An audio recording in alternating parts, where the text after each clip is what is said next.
What's up, team? And Team of the Sensor Yang. First off, I am sweating right now. It's like 10 p.m. and it's still like 95 degrees, and in this building it's like 105. So I'm gonna be sweating during this video.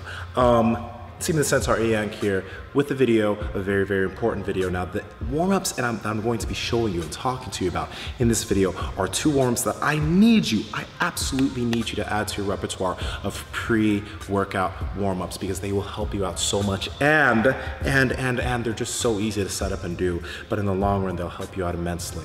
Now, the thing is, you all know that I've had knee issues. I've had knee issues since I was a kid. I had Osgood slaughter, which stopped me from being able to literally run. I could not run for 3 years from the age of 13 to 16 because of this. I had to have platelet-rich plasma injected into one of my knees. I forgot which, when I was 15 years old. They pretty much took my own blood, did some shit, and then injected it back in to help the healing process in my knee. 11 weeks ago, I had a meniscus removal on my left knee. I'm now back to 100%. Thank God, and thank those PTs that helped me out. But big picture, I've had knee issues for the longest time. Lifting hasn't made it more of an issue, but it's just something that I've had to deal with, and I've had to figure out ways to combat this, figure out ways to make sure that I can stay healthy, because I want to be lifting till I'm 100. I'm going to live till 100. So yeah. So these two things, what you'll need are the hip circle. Now, for the first warm-up that I'm going to talk to you about, I'd suggest that you don't get the red one, because the red one has the highest resistance. And if you're going to do what I'm going to tell you about in this video, you won't be able to handle it with the red hip circle unless you're a savage. And I don't doubt that all of you are savages, but I'd suggest either get the blue hip circle, okay, which is the next level down, and then there are other hip circles. There are two other hip circles. There's the orange hip circle, and I believe the black hip circle, which are less resistance than the blue hip circle. So I'd suggest getting those first, okay, as you get better. Then you can get the blue hip circle, then the red hip circle. You could just buy them all and then use them later.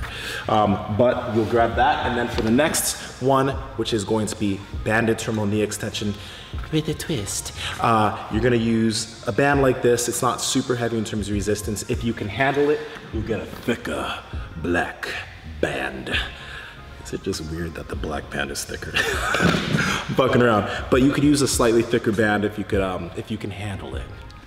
The innuendos do not end.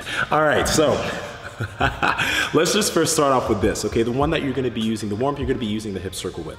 Okay, what you're gonna do, I'm gonna have a video going of this, is you're gonna have the hip circle, not around your hips, not around your knees. You're gonna have the hip circle around your ankles. And what you're gonna do is you're gonna have one leg that is stationary. In this video, I'm gonna have my left leg straight, okay, or my left leg bouncing on the ground. The first thing you wanna make sure that you do is that you root your foot into the ground. Imagine that your foot's like an eagle's claw and you're trying to grip the ground. I made a video about rooting your foot. It's going to be in the bio, check it out. And then the other leg is going to be kicking out towards the right or towards the left. Now, the main thing I want you to focus on first off is keeping your abs braced and tight, keeping that straight leg that's stationary on the ground and gripping the floor. You can have a slight bend there, but the leg that you're kicking out with, I want it to be relatively straight. And with every kick out, I want you to hold the outward kick for 3 seconds and then bring it back in. Take it back out, hold for 3 seconds, bring it back in, do 10 reps, switch legs, kick out to the other side. Again, you're gonna keep your abs tight, okay, or balanced, and then your other leg that's gonna be stationary is gonna be gripping the ground with a slight bend, but your leg that is kicking is going to be straight.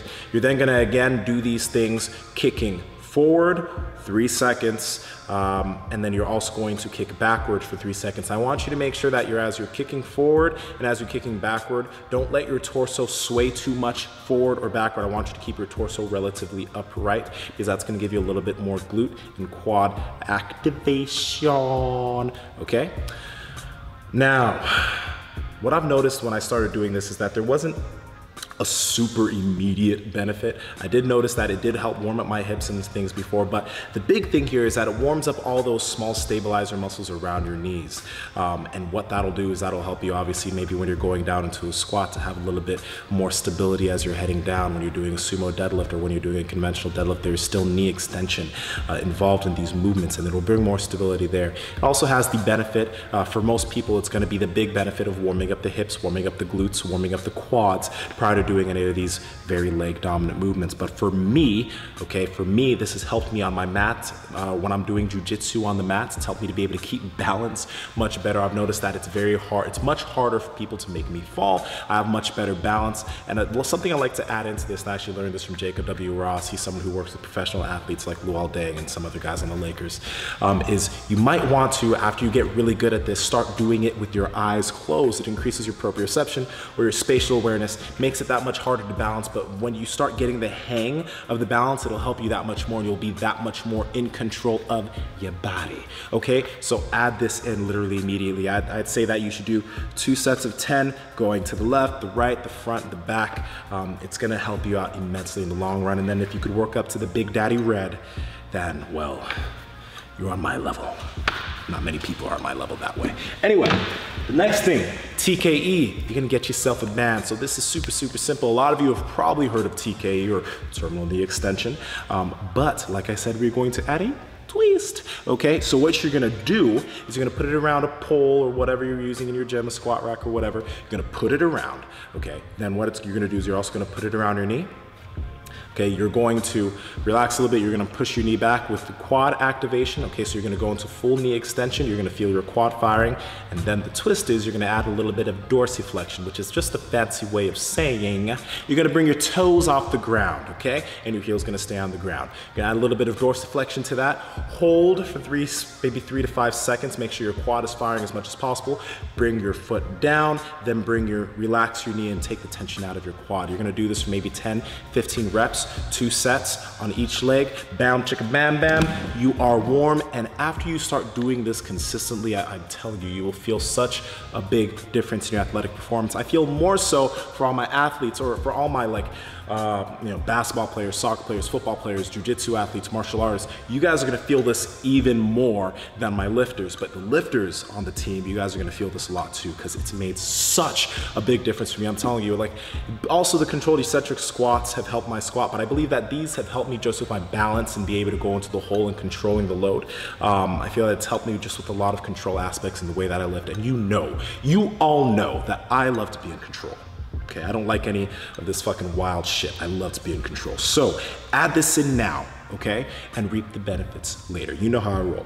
Anyway, that's it for this video. I wanted to make it short, wanted to make it sweet. More videos coming out for you this week. If you have any questions, comment down below and let me know. I love all of you, and I know that you hopefully love me too. And if you don't, well, I kind of still love you too. Anyway, this is Team the Sensar Yang from Break the Bar. Be an anomaly, break the bar, be an anomaly, and I'll talk to all of you very, very soon. It's thumbnail time. The fake smile with the eyes dim and the mouth wide. Oh, fuck, was it Get Into the Greek? You guys remember the Africa drum thing?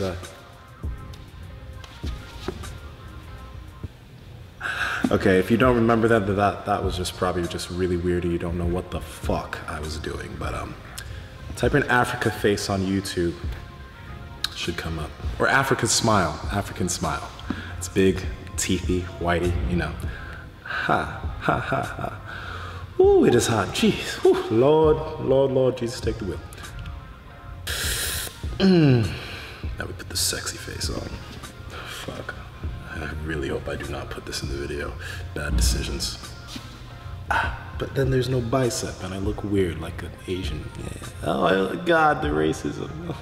I can't even save myself right now. It's so obvious I'm flexing my bicep in this, huh?